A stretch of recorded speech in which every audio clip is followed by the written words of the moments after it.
menção sobre isso. Eu não falei com ele essa semana. A semana foi toda muito estranha, né? Aliás, está sendo muito estranho tudo. E aqui a gente com esses problemas Aquele de ontem, de novo, eu não entendi, né? Depois de noite o Jefferson entrou aqui, viu, resolveu, tá tudo resolvido, eu acho. E, no entanto, a gente fica, né, nessa posição assim. Mas eu não conversei com o Dr. Maia, portanto, eu não sei se ele vai conversar. Ah, não, vai sim. Ele já está por aqui com a gente, né? Já está chegando aqui na área para a gente conversar nesta manhã de sábado. Sabadaço. Muito bonito tudo, né? Que tal? Agora sim, vamos lá. Vamos dar aquele bom dia, né? Aquele bom dia para o Dr. Maia. Que hoje funcione tudo direitinho, né? Bom dia, Dr. Maia. Bom dia, Beatriz. Tudo bem? Tudo bem, quer dizer, tudo bem porque tá calor e eu tô com medo que dê uma tempestade agora, né? Porque com esse mais calor... tarde parece que tem previsão, né? Tem previsão de tempestade, inclusive de granizo. Claro. Agora eu falei isso e me lembrei de uma coisa, Dr. Maia, vamos ver se o pessoal lembra também. Quando eu era criança, faz muito tempo, eu tinha verdadeira paixão por tempestade, sempre tive, até hoje eu tenho. Gosto muito de tempestade, acho lindo como fica o céu, aquela expectativa, sabe, aquela coisa meio dramática. Mas só que eu podia, porque a gente morava em São Leopoldo, tinha quintal e tal, não sei o quê, e a gente podia tomar banho de chuva. E quando caía granizo, era a glória, né? Pegar aquelas pedrinhas de gelo e botar na boca e tal, jogar no outro, era tão bom, né? Exatamente. Eu acho que tu tinha que ter entrado naqueles caçadores de tempestade, né? Aquele Twister, né? Twister, aquele filme é genial. Eu acho que é no Discovery que tem uns filmes dos que caçam as tempestades e se aproximam dos vórtices, né? Dos tornados. E ficam ali pertinho, filmando, porque... E agora, esses dias, eu vi que foi detectado o maior raio do mundo, com 850 quilômetros de extensão. Pá. Esse é o autêntico raio que te parte, né? Esse partiu alguma coisa. Autêntico raio que te parte. Mas é porque tem, eu acho, sabe que eu acho que, assim, ó, deve ser tão fascinante quanto, por exemplo, tu ficar numa distância razoável e segura da explosão de um vulcão. Deve ser muito bonito, ao mesmo tempo que é terrível e tal, mas deve ser realmente, assim, o espetáculo da força da natureza, né? E agora também uma coisa que eu me lembrei, que quando houve esse terremoto lá perto da Rússia, né? Teve gente que tinha um vulcão que também começou a erupção e as pessoas quiseram ficar para observar. Já teve gente até que morreu porque não quis sair de perto e aí o problema aumenta e eu não tenho como fugir. Mas tu vê como é interessante essa atração por coisas difíceis, estranhas ou novidades, né? É tipo um fascínio hipnótico, né? De uma certa maneira. De certa forma, é uma busca de sentido, né? Porque as coisas ligadas a, vamos dizer, buscas mais agressivas e também, tipo assim, aventuras perigosas, parece que é uma busca de adrenalina, sentido que a pessoa, na sua vida mais normal e comum, tem uma necessidade, né? Então essa busca, tu vê, tem turismo da guerra da Ucrânia, né? Sim. Tem pessoas indo para próximo das frentes de batalha para observar e sentir o frisson que é ver um drone explodindo, barulho de guerra, coisas assim. Então a gente tem um lado assim que busca adrenalina, né? Mas também deve ser o peito da pessoa, da pessoa deve ser um buraco, né? Aí que tá, eu posso dizer assim que toda diversão é de uma zona dupla, né? Uhum. Eu preciso, vamos dizer, ter sentido na vida, e às vezes o sentido da vida é uma busca de sensações, de ter intensidades. O próprio turismo não é uma coisa assim que eu saio da rotina e vou para um lugar e me sinto muito bem viajando, sentindo aquela coisa boa da viagem. Depois eu volto, tenho que contar para todo mundo e dizer como é que foi. Eu preciso de ouvintes, porque eu me realizo dessa forma. Então, as realizações pessoais têm várias formas, e uma delas é essa que eu posso dizer assim, eu não gosto de viajar. O que eu vou sempre repetir a mesma coisa? Tem outros que dizem, não, mas é maravilhoso, sai da rotina, eu vou encontrar novidades que me interessam. Tudo relativo, né? E sempre é tudo muito, assim, singular, né? De pessoa para pessoa. Eu tenho duas experiências que, de alguma maneira, se aproximaram de mim em algum tempo lá no passado, de duas mulheres que tiveram, assim, tipo assim, foram fazer a mesma coisa, mas que o resultado foi diferente. As duas, uma foi separada, quer dizer, ela não queria se separar, mas o marido arranjou uma outra mulher e foi embora. E ela já era uma senhora, com quase 60 anos, e mais de 60 anos, próximo ali. Eu sei que ela, em seguida, ela se aposentou, ainda estava na dor, e ela se aposentou. E ela começou a fazer da vida dela uma viagem. Ela toda vez, 2 vezes por ano, ela saía viajar. Então ela acabou conhecendo praticamente o mundo inteiro. Ela fazia, então ela tinha um certo poder aquisitivo, ela se aposentou muito bem, obrigada, no Ministério Público.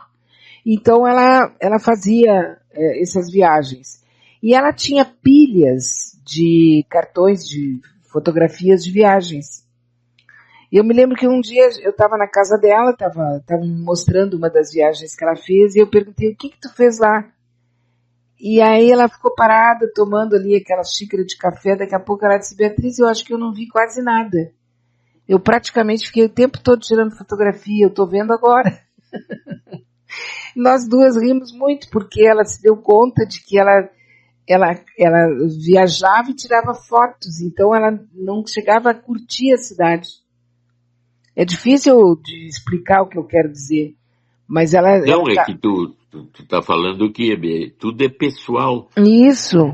Então, realmente, quer dizer, se eu vejo uma coisa ruim ou boa lá fora, é pessoal minha. Uhum. Mas a tendência nossa é sempre julgar o lá fora baseado sempre em ideais. E não entender que os ideais são sempre ligados a decepções. O tempo todo eu tenho um ideal que é a maravilha. Vou eternizar a viagem através da foto.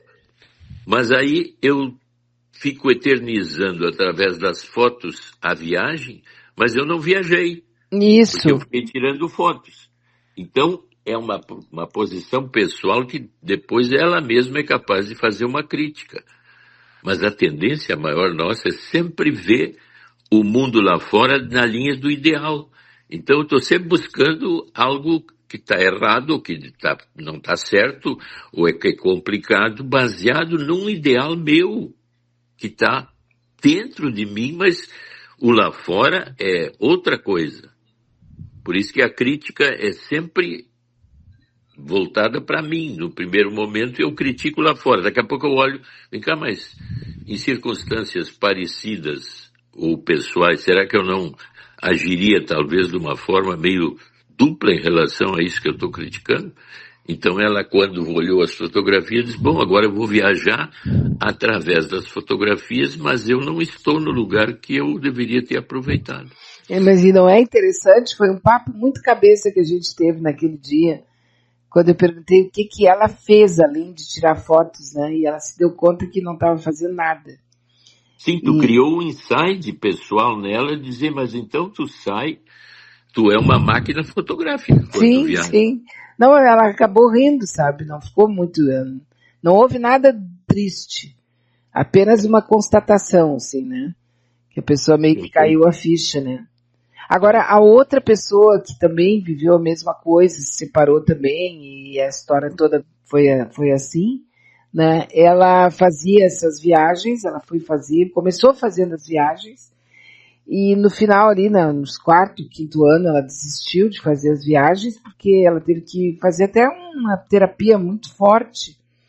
Porque assim, ó, ela voltava das viagens, doutor Maia, contando tudo que ela viu de triste.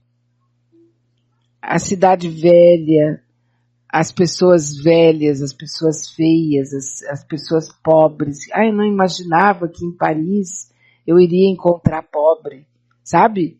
E ela voltava muito deprimida das viagens. No final ela acabou fazendo até vou ligar para ela para saber alguma coisa dela. Faz um bom tempo que eu não falo com ela. Porque ela carregava consigo essa depressão que ela não admitia. Então ela era uma mulher, cadê a fulana? Tá viajando. A fulana onde é que tá? Ela tá lá, tá organizando uma viagem. Só que ela tava carregando junto aquela dor, sabe? Que depois ela se recuperou e tal, e eu não vou dizer mais detalhes, porque eu realmente não sei, não conversei mais com ela, mas essa coisa assim, a gente olha para a pessoa e ela tá fazendo alguma coisa, é difícil tirar uma decisão da dor interna de cada um, né? Pois é, tu vê, aí é um exemplo de projeção de um estado interno meu, e a forma de eu enxergá-lo é vendo a dor lá fora. Eu nunca volto para mim. Uma terapia seria assim, eu estou dolorido internamente, problematizado, então eu vou projetar minha dor na terapia. E aí eu vou tentar, na terapia, ver o eco daquele que me trata, o que ele acha da minha dor e com a capacidade de eu pensar a minha dor e manipulá-la de uma forma mais racional e lógica, tentando manipular os afetos. Essa aí é um exemplo nítido de que ela viajava com a dor interna, jogando-a nos ambientes e vendo a tristeza que habita o mundo. Os olhos dela eram todos voltados para a tristeza e a pobreza do mundo, e na realidade não se dava conta que estava projetando o interno dela lá fora como se fosse uma tela de televisão ou de cinema. Isso a gente pode fazer viajando de um bairro para o outro, né?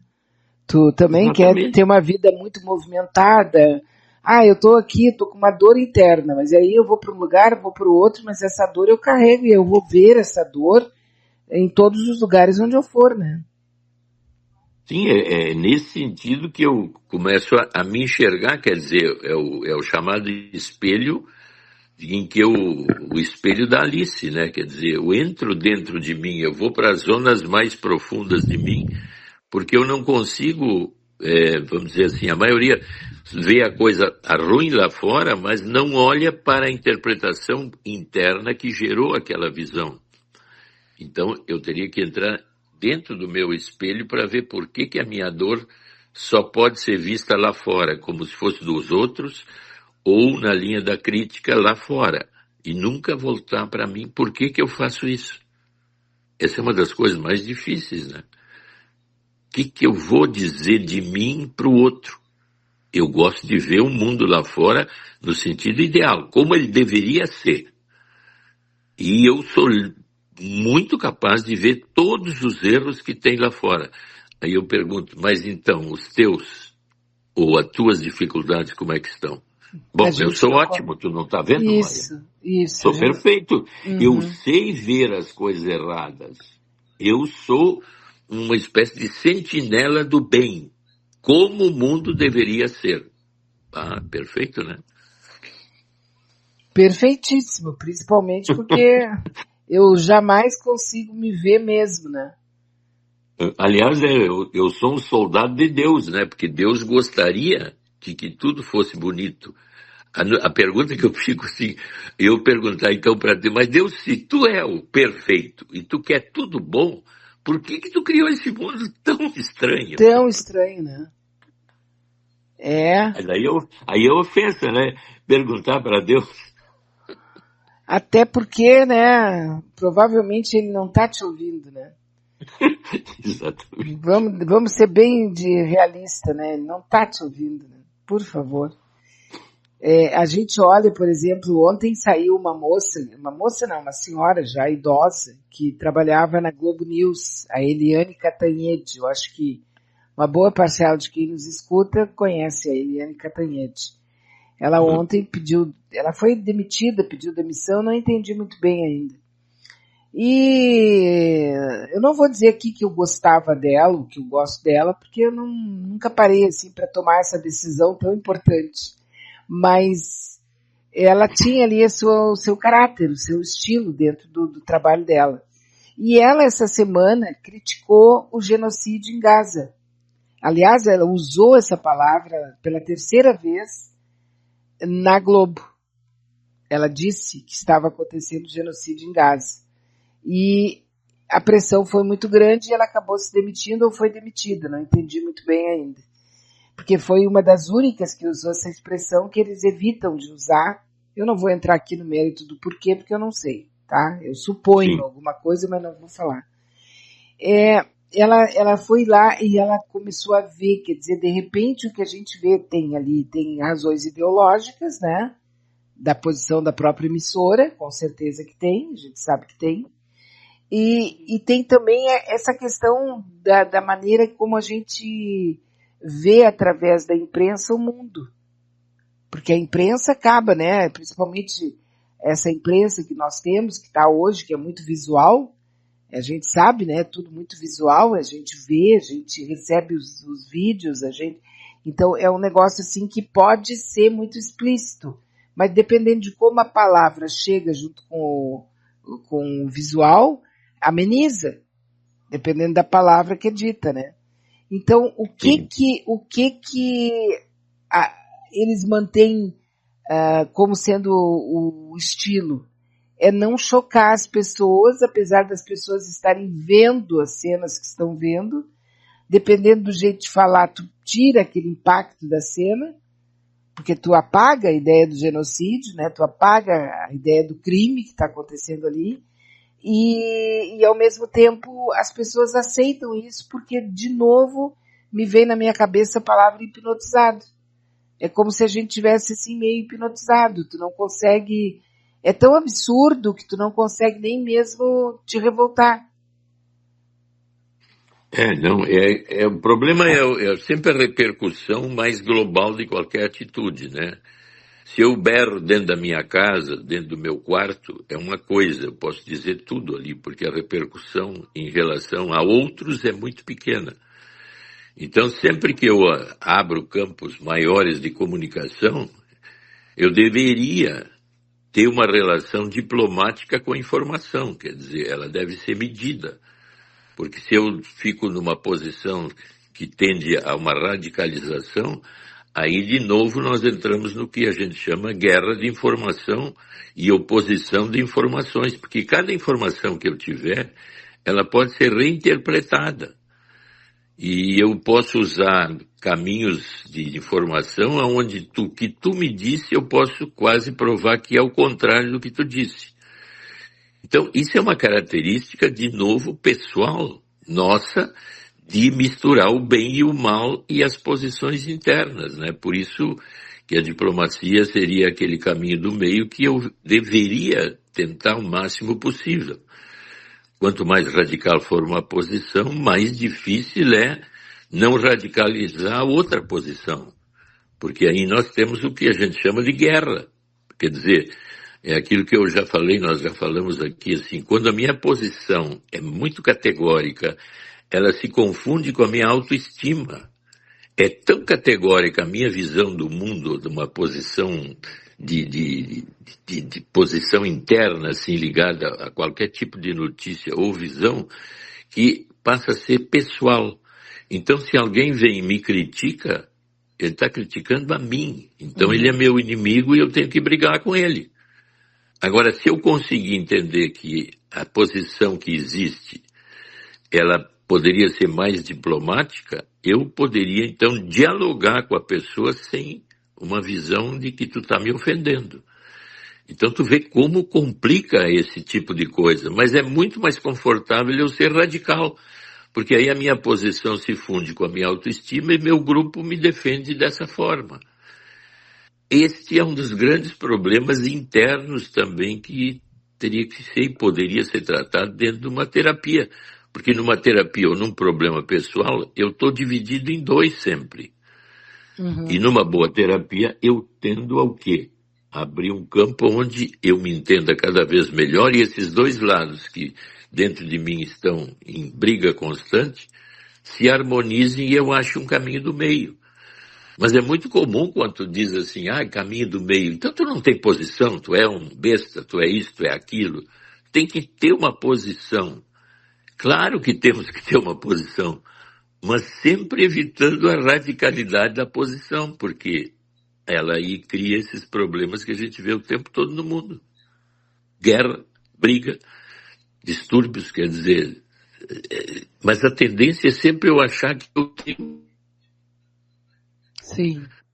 Essa é uma condição humana, pessoal, não tem outra maneira de entender Não, isso. e é humano aqui, assim como é humano lá na Conchinchina, é humano em Portugal, é humano onde for, né? É a mesma coisa. Em todos os lugares, nós, como humanos, temos duas posições internas. Por isso que tem um teórico que eu acho assim excelente, que diz, nós sempre estamos lidando com o amor e com o ódio. O amor tem intensidades fantásticas e que todo mundo busca de ter prazeres e ter todos os prazeres do mundo, principalmente um grande amor. Agora, o ódio também tem adrenalina. Também eu posso gostar muito de odiar, de ser sádico, de ser masoquista. As duas posições têm os seus prazeres ocultos. Eu diria que o amor é mais visível e todo mundo deseja porque é bom. O ódio está na linha do mal, mas as duas posições estão coexistindo o tempo todo. Então, como é que eu vou lidar com essas duas posições dentro de mim e fora de mim?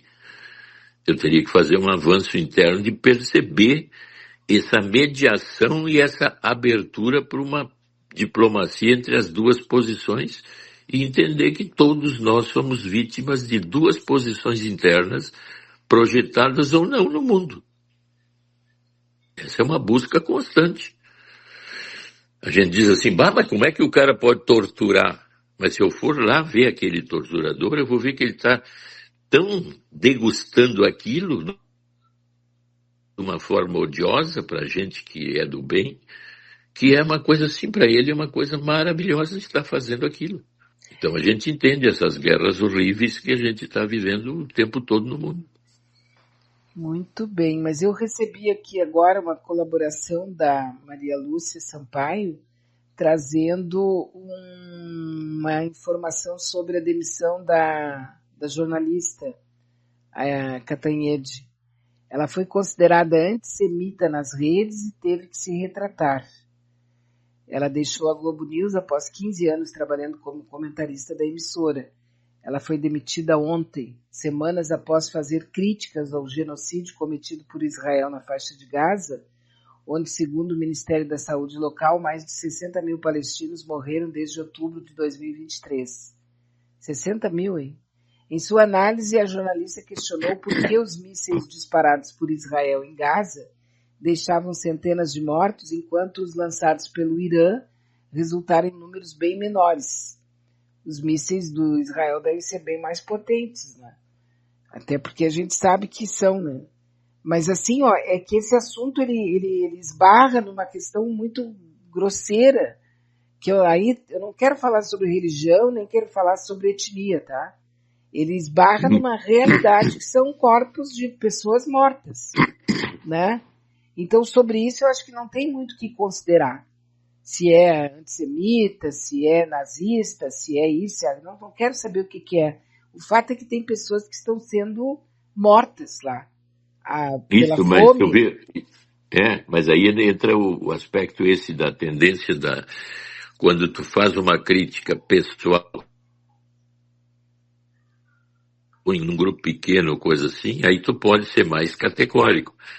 Mas à medida que tu vai entrando numa zona de informação maior que gera, vamos dizer, problemas de vários níveis de interação. Então, a interação, vamos dizer assim, no Brasil, entre Israel e o Brasil, é um outro nível de comunicação.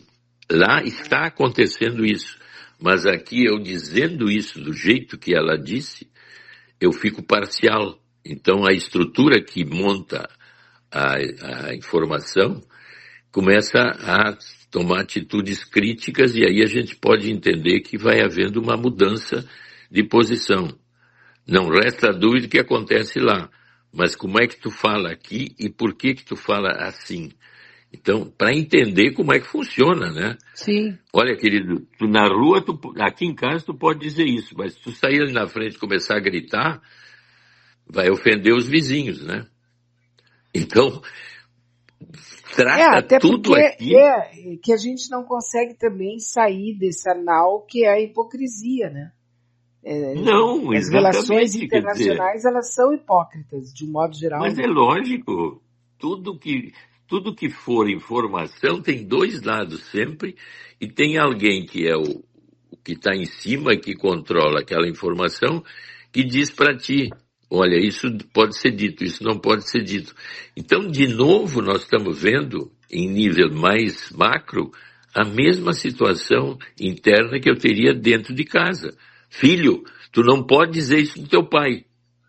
Mas o pai é bêbado, mãe.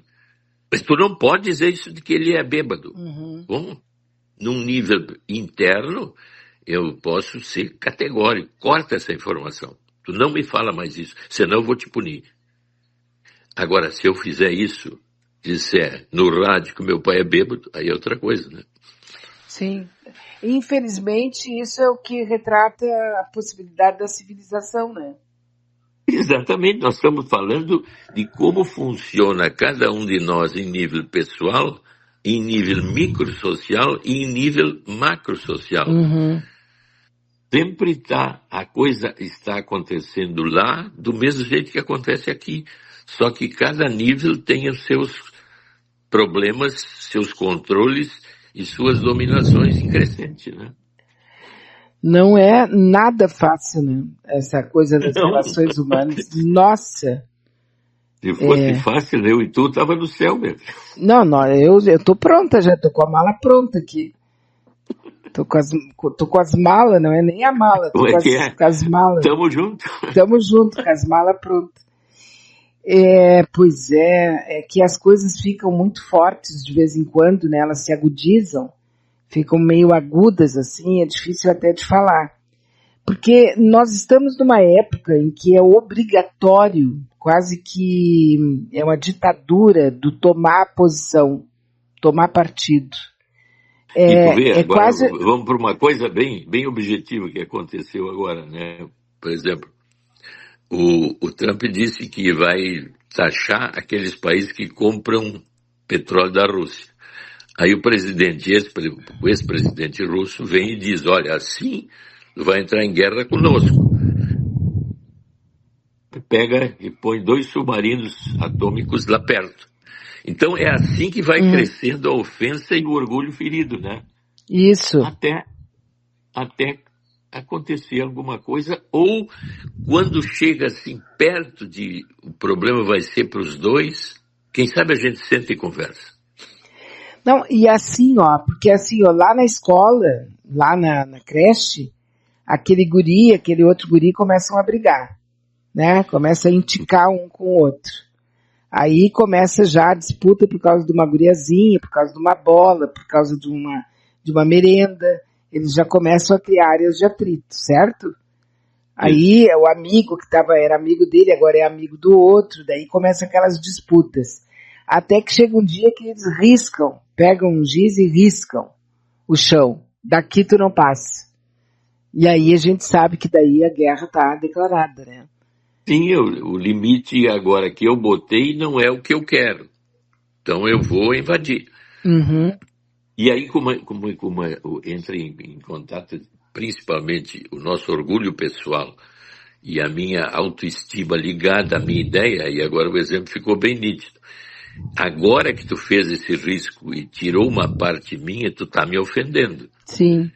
Então, o meu orgulho pessoal está sobre agressão.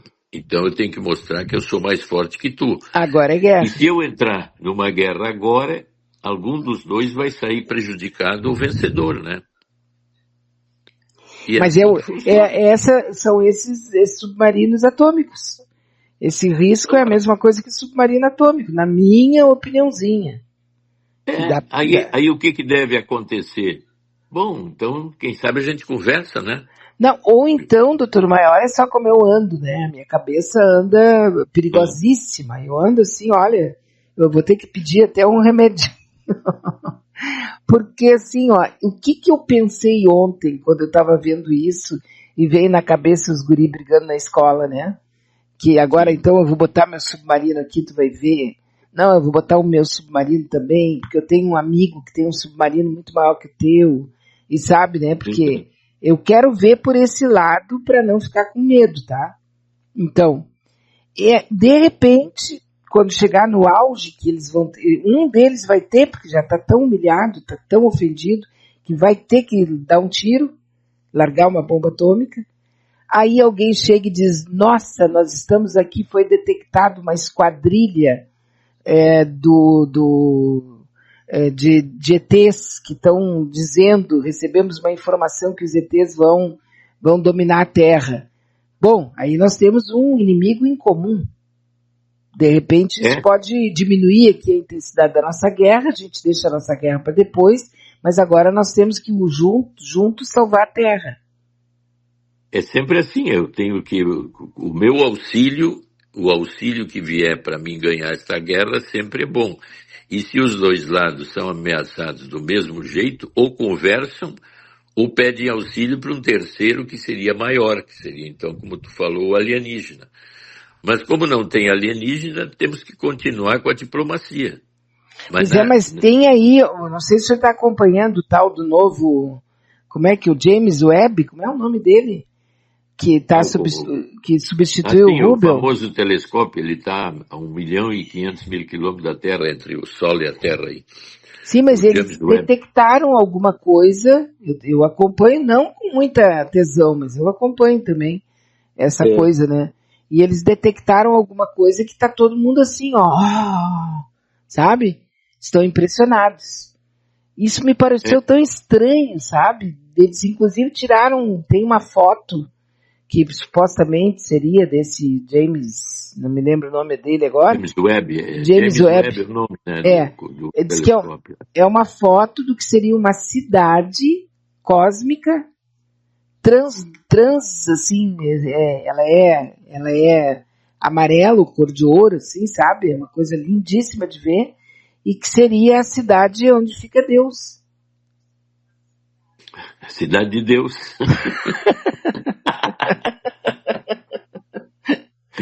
Bom, não, mas é impressionante. Temos que aguardar a interpretação mais realista do fenômeno, né? Porque realmente é difícil de dizer que Deus esteja morando aqui no nosso sistema planetário, né? O próximo dele, né? Sim, bem aqui, né? Quase do lado. Bem aqui, né? A gente é especial mesmo, né? Então, e agora, porque essa foto ela teria sido tirada ano passado, mas agora eles estão estudando essa foto e tal, né? Então, porque eu fico imaginando que não há interesse nem de Estados Unidos e nem da Rússia, né, e nem de nenhum país no mundo para começar uma guerra atômica, porque não vai ser bom para ninguém uma guerra atômica. Tu te lembra daquele relógio do fim do mundo que tem, eu acho que é em Genebra? Sim. Né? Ele já está a 2 minutos do fim do mundo, né? Acho que menos, em 18 segundos. É, uma coisa assim, eu não me lembro bem. Eu já vou ver aqui. Porque isso é muito utilizado, inclusive, nas relações internacionais, né? É, muito usado, né? Ele está ajustado para 89 segundos do fim do mundo. 89 segundos é 1 minuto e 29 segundos. Tu vê, 80 anos depois da bomba atômica que deixou todo mundo muito assustado, né, Hiroshima e Nagasaki, há uma possibilidade hoje de ameaças eles chamam hoje ogivas controladas, né? Então, eu tenho uma bomba atômica que pode, vamos dizer, destruir a cidade lá de Kiev, por exemplo.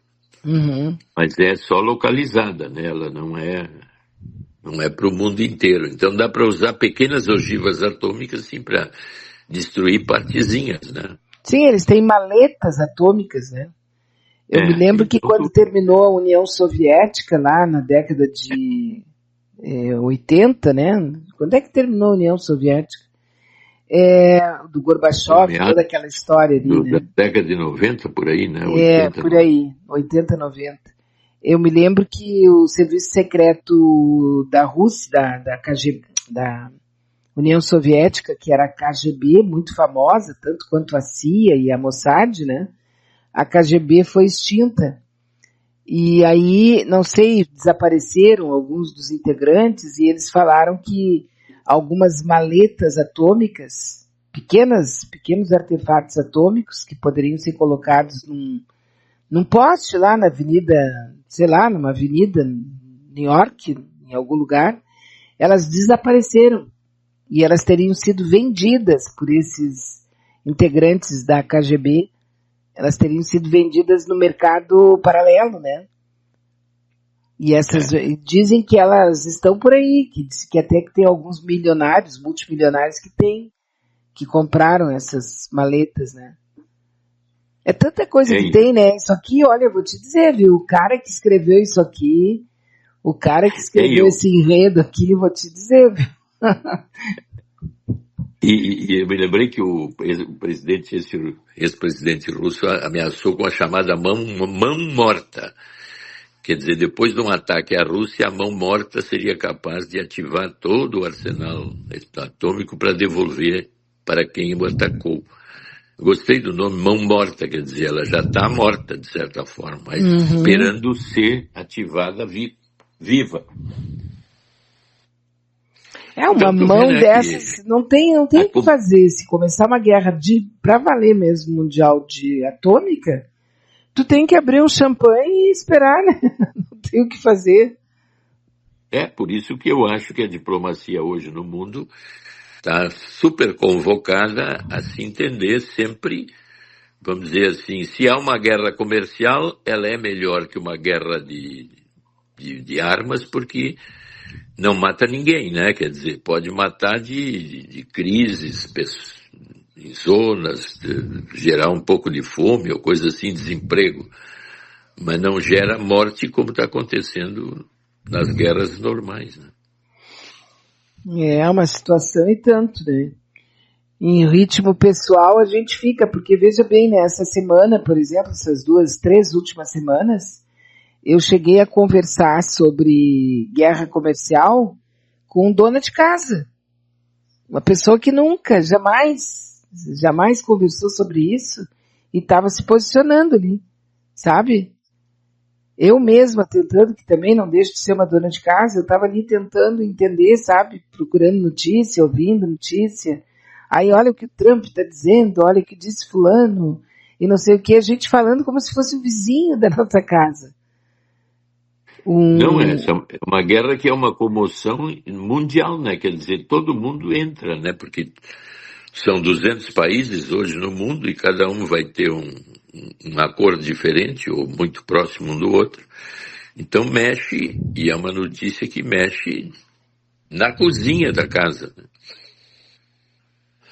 Muito bem. Aqui, nesse caso, a gente vai ter que esperar, porque hoje, por exemplo, tem um deputado que é ligado ao agro, que ele disse que os agropecuaristas e os agroprodutores aqui do Brasil, eles estão dispostos a terem prejuízos e pagar 50% de taxa lá pro Trump, desde que deem anistia pro Bolsonaro. Eu gostaria de ver qual é o estancieiro aqui que vai aceitar ter prejuízo no seu carnaval de vaca para poder livrar a cara do Bolsonaro, né? Gostaria muito de ver. Mas, enfim, hoje eu trouxe aqui, Dr. Maia, uma notícia sobre uma estrela do mar com bumbum humano. Eu vi essa matéria. Essa notícia. Uhum. uma estrela, daí eu abri tudo, correndo, né? Digo, imagina uma estrela do mar com a Miss Bumbum, né? Vou abrir para ver. Abri para ver e realmente ali tu vê que uma das extremidades dela, são 5, né? A estrela, e uma das extremidades tem um pequeno, assim, né? Detalhe ali, que se tu, dependendo do teu olhar, tu olha e tá vendo um bumbum humano ali. E aí eu queria trabalhar sobre isso, aliás, pensar nisso, né? Como a gente vê o que a gente quer. Porque se eu não tivesse olhar, tipo assim, ó, se a gente olha para essa estrela, tu não vai ver isso se alguém não te sugerir. Porque tu vai estar preparado para ver a estrela. Então tu vai ver a estrela. Como alguém sugeriu, a primeira coisa que eu vejo quando eu abro a foto aqui é o bumbum. Como nós somos sugestionáveis, né? Exatamente, né? As pessoas têm uma visão sempre de que algo nos influencia e ao entrar nesse mundo, a gente entra num mundo que eu tenho que reconhecê-lo e entendê-lo. Então eu tenho que ter capacidade de comunicação com esse mundo, que é a linguagem, a maneira de pensar, a cultura que eu vivo. E então é uma coisa pessoal, cultural e geral, né? Eu estou num mundo onde eu deveria ser um crítico dele e de mim mesmo, no sentido de crescimento e de entendimento. Mas como ele é muito complexo e é muito cheio de alterações e visões diferentes, como tu mesmo falou, quer dizer, uma estrela do mar com bumbum é uma coisa tão estranha que chama atenção. Mas eu tenho que ser crítico de que tudo que existe lá fora tem um impacto em mim. Então, qual é o impacto em mim do lá fora? Eu deveria ter capacidade de ver os dois mundos numa zona intermediária, né, onde eu pudesse realmente entender o que está acontecendo e não ficar nem radical numa posição, nem radical na outra posição. Mas por isso que eu digo que sempre essa visão onde duas posições opostas se aproximam e essa complexidade da aproximação gera novos entendimentos e aberturas para cada vez eu entender melhor a complexidade. Mas isso também é um esforço meio exagerado para a maioria, né, Beatriz? Sim. Então eu prefiro ter uma ideia fixa que me orienta e eu sigo ela. Qualquer coisa que ameace essa ideia é inimigo. Porque não é fácil eu ser aberto a modificações pessoais ou mudanças de visão. Isso, de certa forma, demanda assim, uma certa depressão, angústia. Ai, mas eu estou tão bem aqui, vocês querem me tirar desse conforto de visão? Vocês estão do mal, eu sou do bem. Então, não é fácil eu sair de uma visão pessoal e abri-la para uma complexidade maior. Nós temos aqui a pergunta do João Batista. O João Batista é a primeira vez que ele participa aqui com a gente. Eu acho que é 41 e Curitiba, né? Código 41. Mas o que ele está perguntando quantos anos o senhor tem de psiquiatria e se o senhor, com todos esses anos, acha que a humanidade está em vias de de evolução. Se está em vias de evolução ou se não tem mais jeito. Não, eu tenho mais de 50 anos, né, de profissão. Mas eu acho que nós, assim como as civilizações crescem, e se a gente vê a história, tem N civilizações que ficaram lá no auge, né? A mais, vamos dizer assim, chamativa é a civilização romana, a Grécia, enfim, e todas elas chegaram num determinado ponto e depois desapareceram, né? Deixaram rastros, vestígios. Então, todas as sociedades são parecidas com nós no tempo, quer dizer, eu nasci, me criei, tive uma vida assim, eu vou ser extinto, né? Então, num mundo como o nosso, sempre há um crescimento e uma extinção. Quer dizer, a positividade e a negatividade estão sempre juntas. Então, a nossa civilização, até no sentido de ela se manter, tem uma ideia assim que ela pode se manter. Por exemplo, se eu avanço na direção da Lua, direção de Marte, dificilmente uma civilização se extingue quando ela avança fora do planeta, que é uma colocação bem interessante. Então, todo o cabedal de conhecimento que uma civilização adquire, se ela não tem capacidade de armazenar de uma forma estável, realmente ela pode ficar só ruínas, né? Então, eu acredito que a nossa civilização teria um avanço assim que breve estará salva de uma destruição maior, mesmo que haja uma guerra atômica ou coisa assim. Então, eu sou otimista em relação à nossa civilização, porque a tecnologia que nós estamos adquirindo está dando condições de persistência enorme. Eu até me lembrei daquele lugar lá na Antártida, eu acho que é na Islândia, Islândia, em que existe um subterrâneo onde tem mais de 5 milhões de sementes de todas as espécies de plantas da Terra que estão enterradas lá e que tem cientistas que as que num determinado tempo se deterioram, eles recolocam, fazendo então brotações e botando. Então nós já estamos preparados para manter uma civilização em crescimento e que não vai ser destruída. Então nesse ponto eu sou otimista.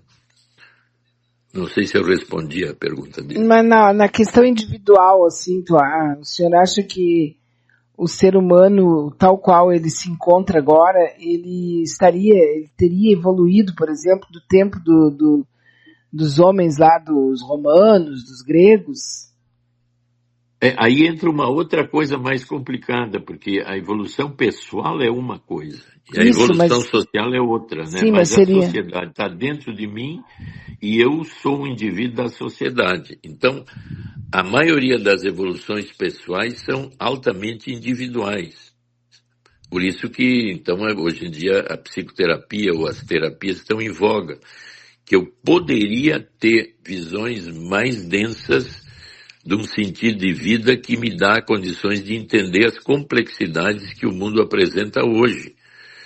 Porque esse progresso científico de hoje gerou tal complexidade na existência que eu preciso me adaptar às mudanças que isso cria no nível social. E mudando o nível social, muda o nível individual. Então eu tenho que me adaptar às situações de avanço.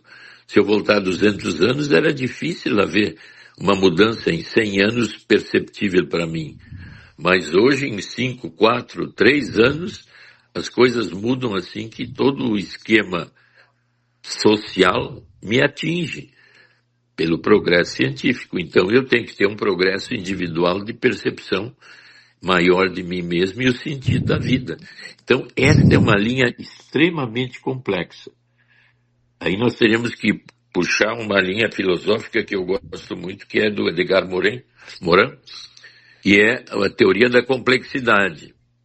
Existe uma diacronia, que ele chama de que o bem e o mal estão sempre, as oposições estão sempre se modificando. É a primeira lei da complexidade. As fusões dos opostos estão sempre juntas, que se chama diacronia, ou não é sincrônico, é diacrônico. Depois a segunda lei, que é da recursividade. Então, uma causa que a gente sabe que tem um efeito, se eu trabalhar na causa o tempo todo, então, uma causa, trauma do passado, se eu trabalhar ele aqui, esse trauma do passado aqui, numa linha de psicoterapia, ele se torna um novo, ele vai mudando e vai ficando uma nova causa. Quer dizer, eu transformo a causa que tem um efeito, trabalhando sobre o efeito, eu mudo o efeito criando uma nova causa. Então eu tenho um caminho aberto. E a holografia, que é a terceira lei, é que a parte está no todo. Então cada célula do corpo tem um sistema genético todo do meu corpo. Então sempre que eu trabalho uma coisa aqui, ela tem uma origem lá. Então a parte está no todo e o todo está na parte. Tu vê que são 3 leis de complexidade extrema para mim entender uma complexidade como sou eu, a sociedade e o mundo. Então eu tenho que avançar para entender isso e me entender. O Edgar Morin está com 95 anos, ainda está vivo. Esses tempos ele teve aí uma conferência, eu acho que em Natal. Mas é um dos teóricos da complexidade mais acessíveis para entender a situação do nosso mundo. É, porque quanto mais simples for, melhor, né? Tem aqui a dona Juliana, que ela está explicando, ela está contando aqui uma situação que envolve o marido dela. Ela diz que eles têm um filho muito problemático, que há cerca de meio ano, para mais um pouquinho, ele se aquietou e se engajou numa causa, tem deixado os pais em paz, tem a vida dele, é um cara de sucesso no mundo empresarial, não causa maiores estresses para o marido ou para ela, mas que agora que está tudo em paz, desde a semana passada o marido ressuscitou um grande assunto que ele tinha com o irmão, que seria uma mágoa de adolescência, e ele do nada voltou todo o ódio contra o irmão, e ele tem mandado recados bem violentos para o irmão, parece que em busca de algum estresse para poder sofrer e brigar. Porque não entendo a troco de que ele foi resgatar esse assunto que está guardado há praticamente 50 anos. Não entendi. Ele quer se incomodar, doutor Maia, é isso? Ele quer brigar. Pois aí que está, essas são umas complexidades que eu falei já, assim, mas meio por cima, né? Que quando eu tenho uma vida assim que está ficando, vamos dizer assim, muito sem graça, sem direção, está tudo em paz, está tudo tranquilo, parece assim que há uma espécie de tédio e sem muito sentido. Então é muito comum zonas de agressividade, de ódio, de raiva, de cobiça se ativarem como forma negativa de prazer. Isso é difícil de entender, é como ela coloca. Mas vem cá, se está tudo em paz, está tudo bem, se nós estamos aqui crescendo, fazendo as coisas direito, por que ativar um ódio do passado que está no passado, há 50 anos atrás? Mas nessa pessoa parece que isso gera o que então seria uma espécie de adrenalina em que eu vivo uma condição negativa, mas que me deixa vivo. Me deixa capaz de lidar melhor com a vida, porque agora dentro da raiva, do ódio, eu tenho razões, eu fui prejudicado no passado, nunca cobrei. Quer dizer, é um sentido negativo de vida. É difícil de entender isso e a gente sempre diz, está doente, precisa entender, ir para coisa boa. Mas nessa pessoa que está vivendo isso, ela está plena de ódio, de raiva, de agressividade, gerando um sentido que antes não tinha. Isso é muito difícil de entender para a maioria das pessoas. Impossível. Quase impossível às vezes. Tá louco, enlouqueceu. A pessoa quer se incomodar, parece que ela está sempre procurando alguma coisa para se incomodar. Exatamente, porque é o lado negativo da tesão, eu diria, né? Uhum. Eu tenho uma intensidade de vida aqui no ódio, na agressividade. Eu sou um ativista do ódio, da agressividade. Olha, sabe que eu tenho vontade de botar umas bombas no corpo, ir para um meio de uma cidade aí, me explodir, matar uns 50. Pegar um carro assim, entrar numa rua cheia de gente e atropelar todo mundo. Isso tem sido feito, inclusive, né? Então, o terrorismo se vê que tem é um lado negativo da relação humana com o outro. É o caso desses caras aí, por exemplo, desses brasileiros que se alistam para ir para a guerra na Ucrânia, na Rússia. Eu te falei, né? O turismo de guerra. Esse já é mais categórico. A adrenalina de eu ser um soldado numa guerra sempre foi uma coisa que eu gostei. A minha agressividade, eu sempre fui agressivo, violento, eu gosto da agressividade. Pô, é só me alistar numa guerra. Eu posso ganhar o quê? Uns $5.000 por mês? Mas se eu morrer, bom, aí fica para minha família. Pois é, tipo assim, eu cheguei a gaguejar aqui porque é o seguinte, isso é uma coisa que dificilmente euzinha, me imagino pensando. Exato. Eu vou ir para um lugar onde tem guerra, onde eu posso morrer, e se eu morrer, minha família vai receber esse dinheiro e tal. Sabe? É difícil pensar nisso. Mas tem gente que pensa assim, né? Mas então nós estamos agora tratando o sentido negativo da vida. Tem o sentido positivo, que é harmonia, empatia, ajudo os outros, eu sou voluntário, na enchente eu fiz maravilhas, salvei N cachorros, fui lá, peguei meu jet ski, olha, eu me realizei fazendo isso. Eu prefiro ir para a guerra, ficar ali numa trincheira, matar alguém de longe, olha o prazer de dar um tiro, eu matei um soldado. Mas olha, eu tenho agora uma história para contar. É só o negativo, mas que nos deixa assim perplexos. Como é que tu pode viver isso?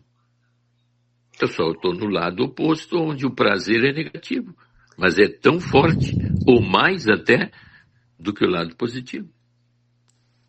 É uma característica humana essa. Mas esse cara está... Tem gente, por exemplo, que nós falando da morte, ele vai dizer assim, para de falar, isso aí eu não suporto, eu não quero saber, não fala, tu está me ofendendo. Mas por quê? Mas a morte é uma coisa que vai acontecer com todos. Vamos falar sobre ela? Não, eu vou brigar contigo se tu continuar.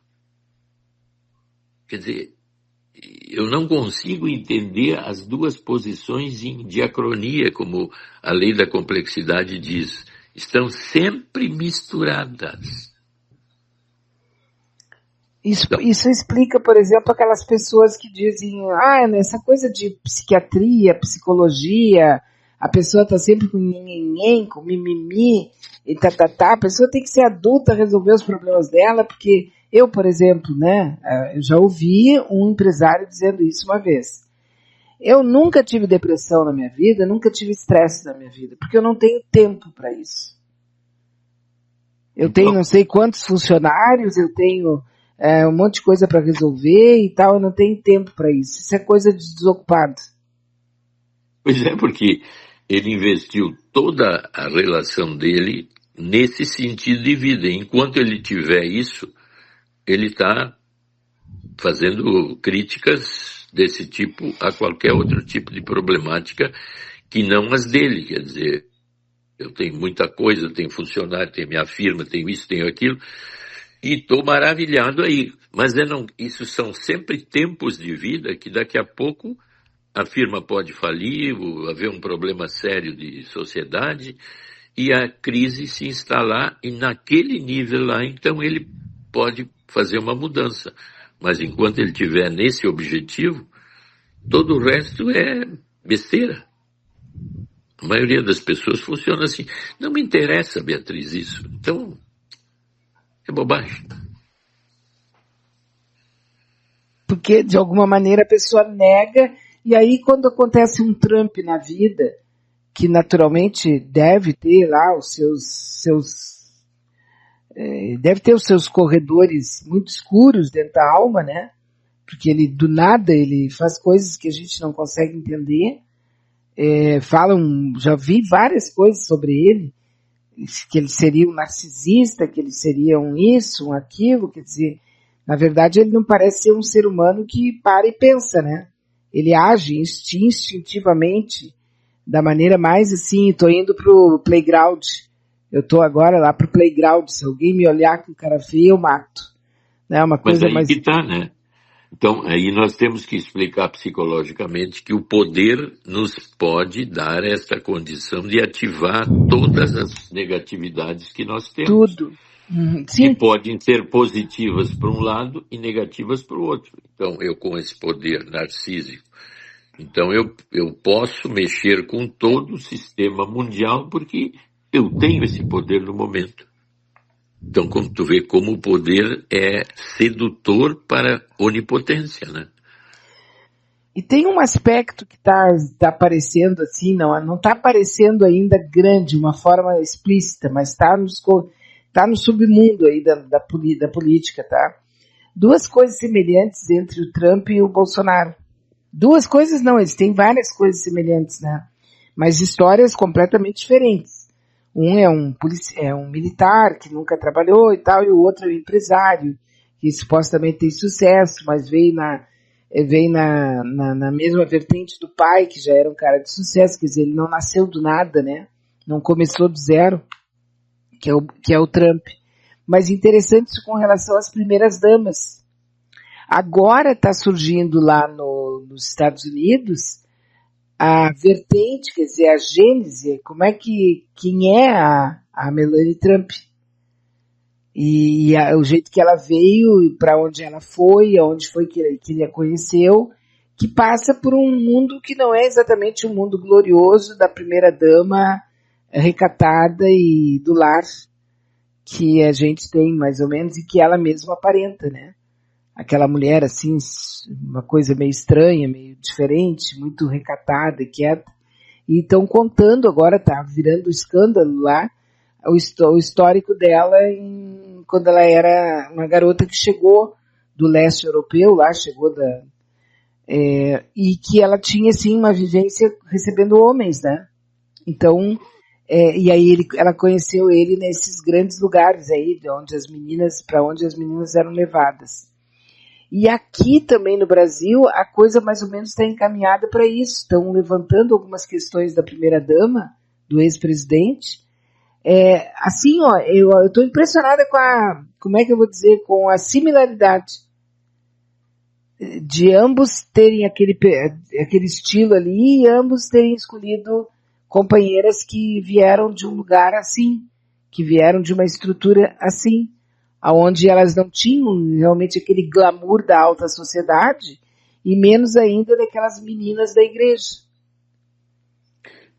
Então tu vê que as possibilidades de subir na vida não precisa ter raiz nenhuma na linha mais bonita ou bela de crenças de que as pessoas deveriam ser lindas e maravilhosas desde o nascimento.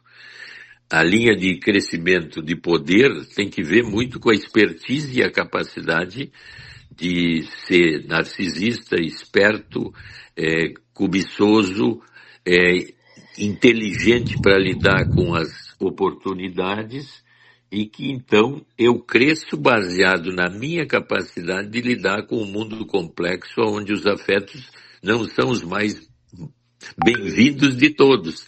Mas a expertise que me habita me dá condições de crescer na linha social e chegar lá em cima. E aí vão ver a minha história e podem falar sobre ela, mas hoje eu estou lá em cima. Então eu consegui pela expertise, né? Sim, e aí tu pode perceber assim, o caráter de alguém que está acostumado a viver com as coisas mais estranhas que uma pessoa que vem de uma família mais assim vai dizer não para muita coisa, né? E são pessoas porque aí o difícil é lidar com as misturas. A gente sempre tem uma coisa ideal de que tudo deveria ser bonito e maravilhoso do lado positivo da vida. Isso. E nunca consegue entender que nesse mundo nosso a expertise para chegar em linhas de poder e dominação sempre tem algo negativo que tem que ser feito ou manipulado espertamente até eu conseguir o poder maior. E se explica assim, numa linha bem simples, quando a gente vê uma sociedade que começa todo mundo trabalhando junto, 3 ou 4 sócios, depois de 10 anos a gente vai ver aquela empresa, só tem um. Por quê? Porque foi o mais esperto, provavelmente, para manipular todos os crescimentos que são devidos ao grupo, que agora é só dele. Por quê? Porque eu ganhei a capacidade esperta de lidar melhor com o poder que eu fui adquirindo e daqui a pouco eu sou o único dono. Uhum. E este lado pessoal nosso, que num mundo como o nosso é a expertise de ganhar o sucesso através de manipulações mais variadas possíveis, é que fica assim ininteligível para a maioria. Então, eu critico porque não está dentro daquela linha maravilhosa das coisas só boas. Eu não entendo o outro lado. Sim, a gente não tem a mesma linguagem. Esses dias eu estava aqui, eu fiz uma brincadeira, mas depois a brincadeira me pareceu, pelo menos ela se auto-explica, tá? Eu disse que eu não tenho capacidade intelectual e pessoal de conseguir raciocinar no atacado, eu só consigo raciocinar no varejo. Então, quando eu vejo essas discussões aí em cima de milhões de dólares, de negócios e não sei como, de mandar e vender tarifas e tal, eu já, em alguns segundos, eu entro em parafuso. Eu fico incapacitada de raciocinar. Porque eu não tenho essa educação, eu não fui preparada para isso, eu não raciocino com essa linha, com essa capacidade. E isso na área pessoal também deve acontecer da mesma maneira. Eu estou completamente confinada àqueles registros que eu recebi da minha família. Eu estou completamente treinada para pensar de determinada forma. E quando uma pessoa chega, ou quando eu vejo um casal assim, e eles galgando poder, e a gente sabendo que acontecem coisas nos bastidores, né? E que de repente, se eu tivesse naquele bastidor ali, eu diria não, né? E aí eu começo a julgar e eu começo a ficar cada vez mais inquieta com isso.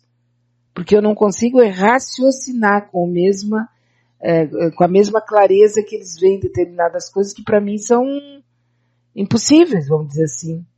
Exatamente, quer dizer, esse lado imoral do crescimento, a maioria das pessoas não entende. Não sabe fazer. Até agora me lembrei o dono da Cirela, que hoje está com 80 anos e está com Parkinson. Então ele diz, eu vivi 40 anos voltado para o trabalho sem parar um instante. E isso me prejudicou e hoje eu estou com essa doença e parece que ele tem uma fortuna de 4 a 5 bilhões de reais e ele disse que eu quero deixar 60% da minha fortuna para entidades assistenciais. Aí o repórter pergunta, mas então tu é um bilionário brasileiro que está querendo fazer isso, e os outros? Ele diz, olha, no Brasil é muito difícil haver uma abertura como essa que eu estou colocando. O único que eu me lembro é o Amador Aguiar do Bradesco, que educou 500 mil crianças usando o dinheiro do banco. Mas os anglo-saxões como Bill Gates, uns outros bilionários, eles estão dando 90% a 98% da fortuna para entendimentos desse tipo. Então, vamos dizer, não é fácil vamos dizer, me desfazer de coisas que eu conquistei dessa forma, de uma forma assim oblativa que se aproxima dos nossos ideais mais razoáveis, quer dizer, empáticos, de eu conseguir tudo isso e eu estou dando e estou facilitando a vida daqueles que não conseguiram.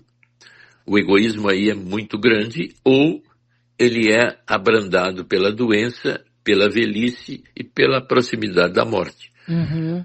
Mas isso basicamente, tu vê também uma pessoa que tem ali 2 apartamentos, tem 3 carros e também ele tem ali uma herança para deixar, mas quando ele fica mais velho, ele começa a pensar em cima disso.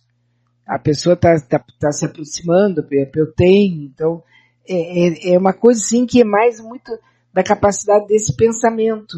Eu não consigo pensar fora disso porque eu fui treinado para isso. Eu fui capacitado para isso. Então, mas o que uma vida criativa e uma vida capaz de perceber o que nós estamos conversando e a capacidade de, através dessas conversas, haver mutações internas de crescimento pessoal e entendimento dessas complexidades. Porque o caminho de entender a mim mesmo cresce na medida do meu conhecimento. Uhum. Por isso que, então, a leitura, a capacidade de ouvir, de entender o mundo como ele é uma coisa que pode me agregar ou me deixar absolutamente pessimista dizendo que esse mundo não tem sentido, que todo mundo é ladrão, é sem vergonha, é cachorro, e eu sou o único que existe no mundo salvo, mas sou uma simples criatura que não vou mexer com nada. Só vou ficar triste porque o mundo é assim. Mas também não movo uma palha para fazer diferente. Exatamente, quer dizer, eu sou entristecidamente triste e porque não posso mudar o mundo. E não consigo querer entender o mundo como ele é. Olha só. Sim. E aí eu entro lá no Olimpo e fico lá só julgando. Julgando e puteando todo mundo, porque Sim. eu sou essencialmente bom e o mundo é isso aí. É como diz o Sartre, né? O inferno são os outros, eu sou um anjo. É o que diz aqui, ó, um amigo que já me mandou alguns parabéns aqui para o papo e tal, mas ele diz que não quer o nome dele, que ele tem um nome muito conhecido, tá? Não quer dizer quem é. E ele está falando que isso acontece, inclusive, nos casamentos, quando o marido, por exemplo, já passou por tudo que tinha que passar, está envelhecido, já está quase indo para o outro lado da vida, mas todo aquele caminho que foi feito, ele olha e acha que foi um grande fracasso. Só que não tem o que fazer. Então só resta aceitar o fracasso e ficar quieto na dele, esperando o momento de sair daqui. Não é dor, não é pessimismo. É um máximo do realismo que eu consigo colocar nas minhas palavras. Então, Beatriz, a nossa única crítica a esse ouvinte é que, como ele é muito conhecido, ele nos prestigiaria com o fato de nos ouvir, tu não acha? Pois então, mas é por isso que eu acabei falando, porque eu pensei aqui no primeiro momento em não falar nada. Mas assim, ó, eu digo, bom, ele não quer que fale e tal. Não, a gente respeita, mas nós reclamamos, é a nossa... mas é o assim, ouvido dele importante para nós, né? Mas é que interessante, muito rápido, são muitas vezes durante o ano, para dizer assim, ano, né, que eu recebo alguma coisa assim, que a pessoa que tem lá, sei lá o que acontece, mas porque geralmente eu só peço para as pessoas darem o primeiro nome, né? Isso. Então, se ele desse o primeiro nome, ele não deve ter um nome tão único assim. Provavelmente o nome dele é José ou é Mateus, é um nome comum. Mas mas esse cuidado da pessoa é que às vezes me fascina, sabia? Porque na verdade a gente está vendo que ele está querendo contribuir com alguma experiência dele, com uma singularidade dele. Mas aí ele se sente constrangido porque ele se acha, ou ele julga que é muito conhecido, sem perceber que o primeiro nome não vai dar. Geralmente não tem como tu identificar uma pessoa. Eu estou dizendo aqui, o José me mandou. Eu sou o José da Silva, meu vizinho. Não tem como dizer, né? Mas o que me chamou a atenção foi essa ideia dele de que, sabe, quer dizer, passou uma vida inteira, depois viu que foi um fracasso, mas que agora não tem mais muito o que fazer, a não ser aceitar o fracasso e seguir em frente, esperando ir para o outro lado.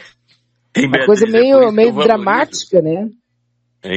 É por isso que eu valorizo tanto o blá blá blá que o Gabardo nos deu. Quer dizer, ele disse, ao mesmo tempo não consigo parar de ouvir.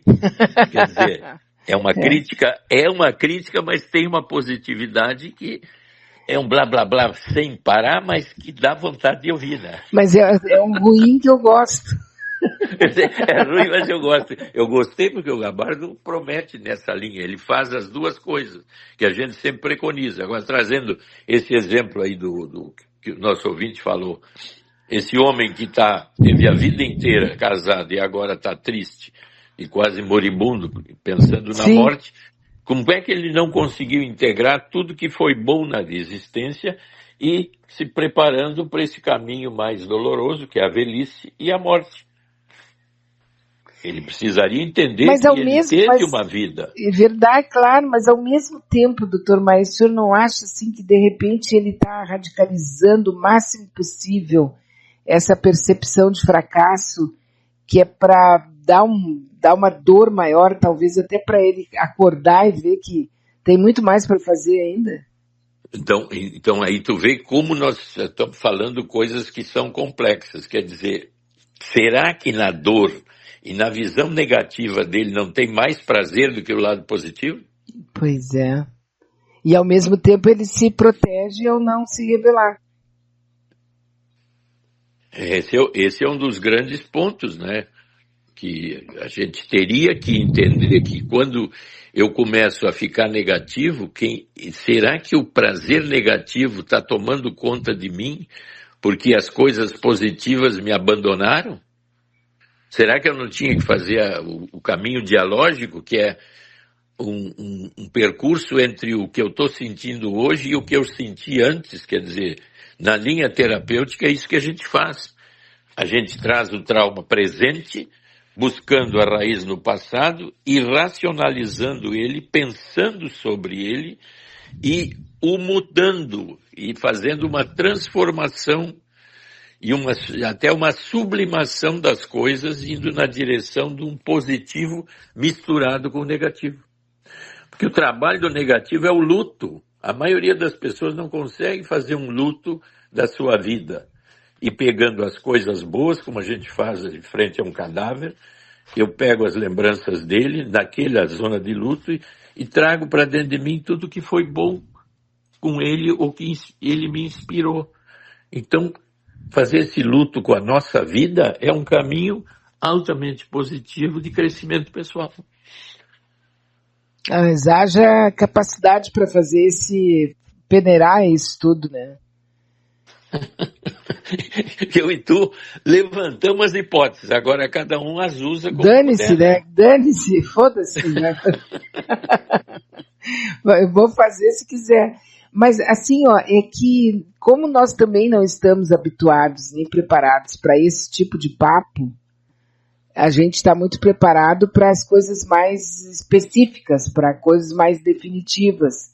Quando tu começa a elaborar, a elocubrar, a racionalizar, a pensar sobre qualquer coisa, até sobre um pé de jaca, a pessoa ela se perde e ela não gosta muito daquilo porque ela não está acostumada a fazer isso. Tem que ter um valor. Eu vou ganhar um valor se eu ouvir tal coisa. Eu vou ganhar um valor se eu comprar tal coisa. A gente é muito utilitarismo, né? Pois é, então, nós estamos até... Aí é uma brincadeira. Será que a jaca foi taxada?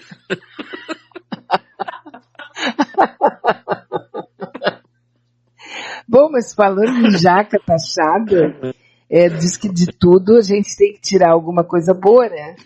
Eu acho que nós vamos tomar mais suco de laranja mais barato e muito provavelmente o café vai baixar de preço, né? Pois é. Mas o que tu colocou é interessante, porque se nós falamos dessa forma, hipoteticamente nós estamos provocando um pensamento mais complexo para entender essas complexidades. Na realidade, eu e tu estamos filosofando em função do sentido da vida, né? E não é... A vida de filósofo é difícil, viu? Geralmente só é reconhecido depois de morto. E aí, e algum tem que ser... Te lembra? Na época? Sim.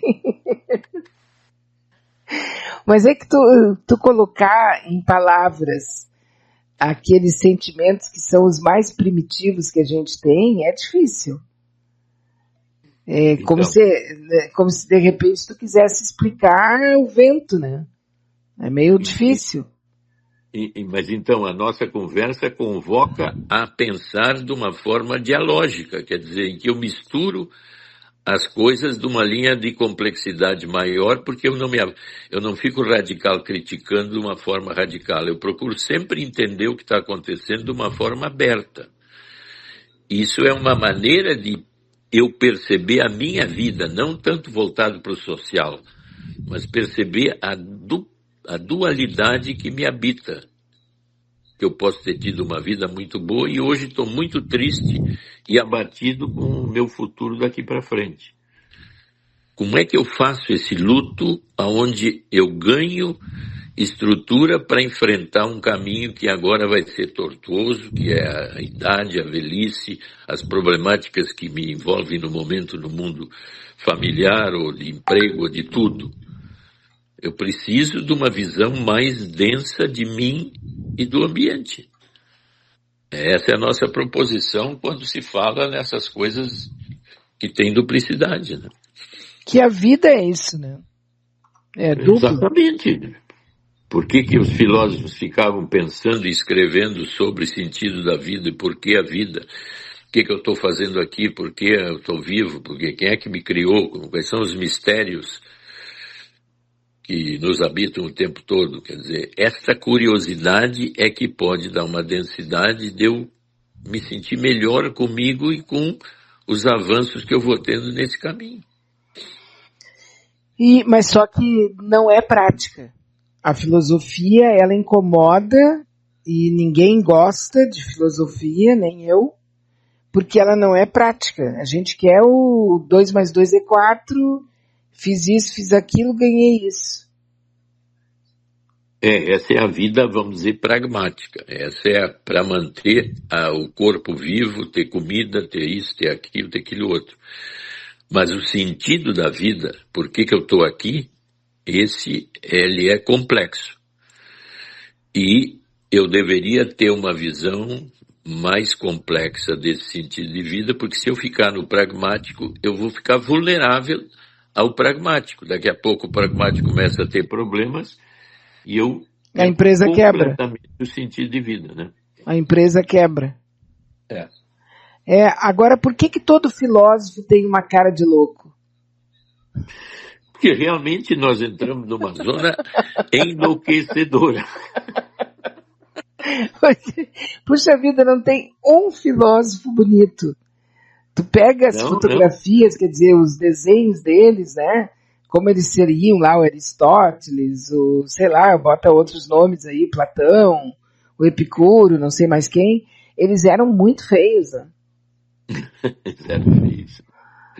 Eles eram bonitos filosofando, mas na prática, olha...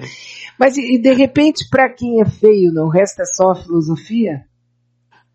Bom, aí também, né? A vida feia merece filosofia. Agora tu fez outra metáfora interessante. Se a tua vida é feia, vamos filosofar. Isso. Porque daí tu sabe, porque a vida prática, pragmática, ela mostra o carrão na frente de casa, ela mostra a mansão, ela mostra o bilhete de viagem, ela mostra a roupa, o tipo da roupa, ela é visível. E essa outra possibilidade, que é do pensamento, que é da filosofia, ela não mostra nada, né? Sim, por isso que nós dividimos a realidade em uma coisa bem pragmática, de prato na mesa e capacidade de existir dentro de uma estrutura média, vamos dizer assim, de prazeres vinculados ao que tu chama de praticidade da vida. Mas dentro dessa praticidade, como nós somos seres pensantes e que tem um sentido de o que vai acontecer quando eu morrer, por que eu estou aqui, nessa linha eu me diferencio do animal, né, que tem uma vida presente até a morte sem maiores problemas. Nós temos uma capacidade de dizer, mas que sentido tem a minha vida? Então daí a filosofia e o pensamento mais abstrato.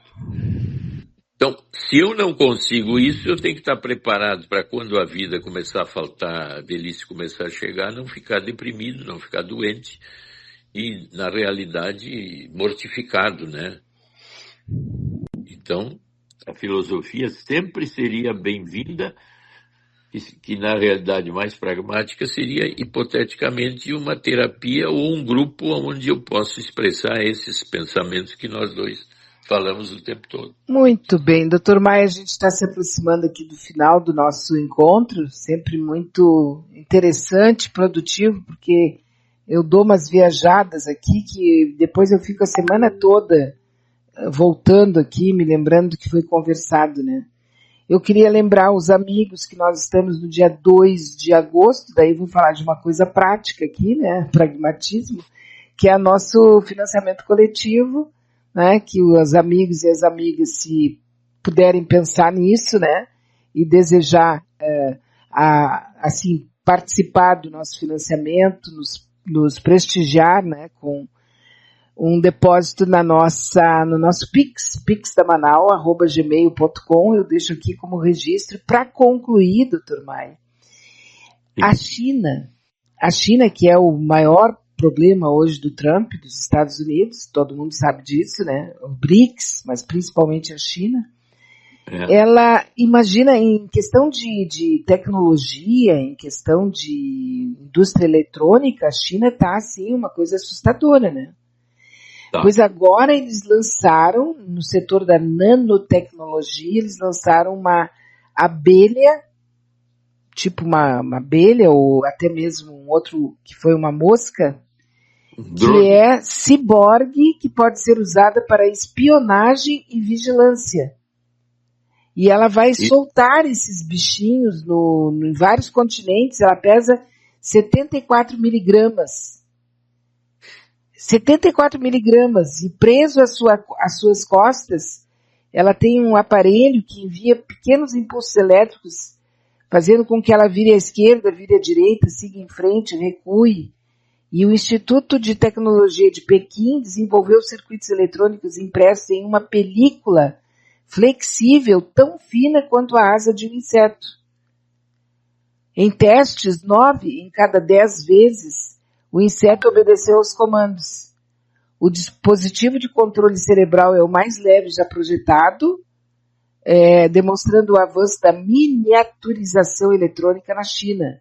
E o uso dela inicialmente será para espionagem. Ela poderá voar quilômetros sem se cansar, entrar em espaços extremamente estreitos, se camuflar com facilidade. O avanço tecnológico que agora está enfrentando as implicações éticas, né? Eu fico impressionada, eu fico fascinada, sabia? E até para terminar, então, eu vi agora abrir a janela, entrou uma abelha bem na minha frente e diz assim: o que tu e a Beatriz estão fazendo aí, ô seus? Chega, né? Chega, já para casa.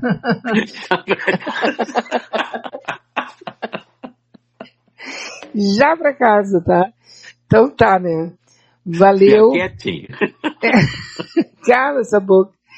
Olha só, doutor Maia, é um prazer, muito obrigada. Muito obrigada mesmo. Até a próxima. Um abraço para ti, um abraço aos ouvintes, então. Tudo de bom. Tudo de bom. Então, conversei aqui com o doutor Herberto Edson Maia, psiquiatra, que sempre, exatamente por ser psiquiatra, que ele, né, está conosco aqui nos sábados e tem sido muito generoso nessa participação, para conversar sobre coisas assim, né? Esse tipo de seres humanos que nós somos. Nós todos, não pense que tu é diferente, não. Todos nós somos assim. Agradeço a quem estiver comigo ainda até agora, muito obrigada, desculpa qualquer coisa. E se tudo der certo, eu volto na segunda-feira, a partir das 9 horas, para falar sobre de tudo um pouco também. E amanhã, às 19 horas, nós temos o Adroaldo Bauer Correia com o domingo.com. Tá? Um grande abraço para todos, obrigado pela companhia e bom final de semana, né? Fiquemos todos em paz. Até segunda-feira.